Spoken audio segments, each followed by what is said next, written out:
สวัสดีครับผมนายนิพนธ์ชลยุทธครับแผนกอิเล็กทรอนิกส์ชั้นปวช 2/1 วิทยาลัยการอาชีพขอนแก่น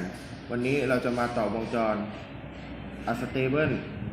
Multi Vibrator อุปกรณ์มีดังนี้ครับ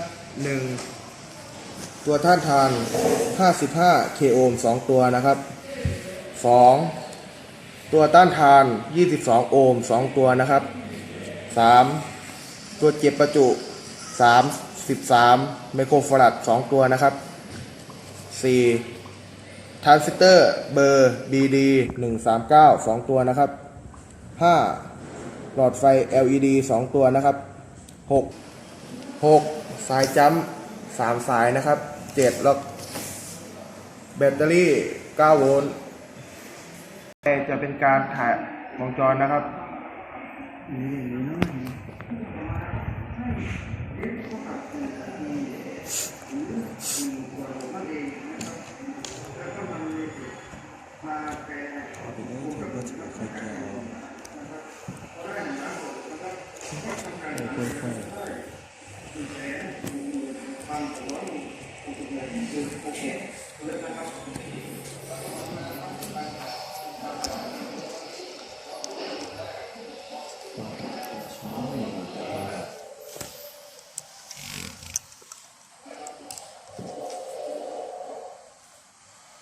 ตัวแน่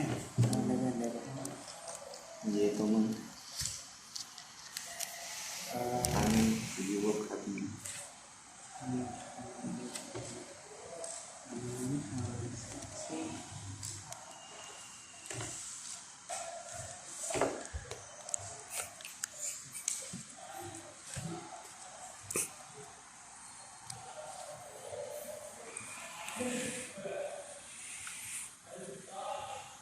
วันพุธ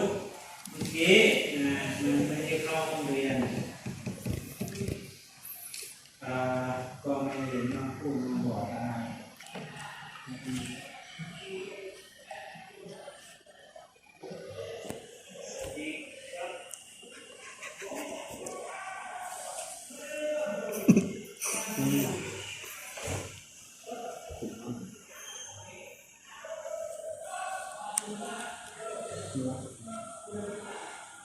ปลาสองสองนาที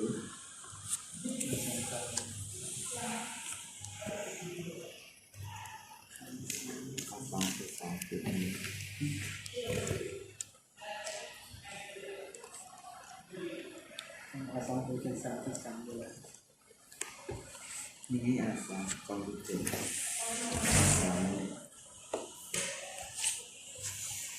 มันอีกสามดีๆมันขีดได้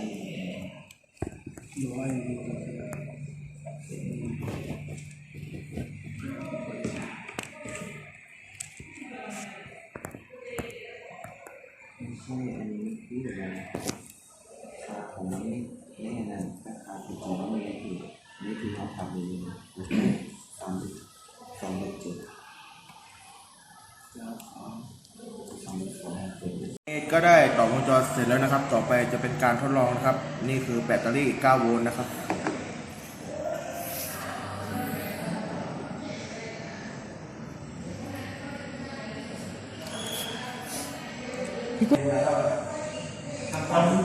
วงจรมาดูไหมวงจรของเราก็ทำงานไปที่เรียบร้อยแล้วนะครับ ขอจบการนำเสนอเพียงเท่านี้ครับขอบคุณครับ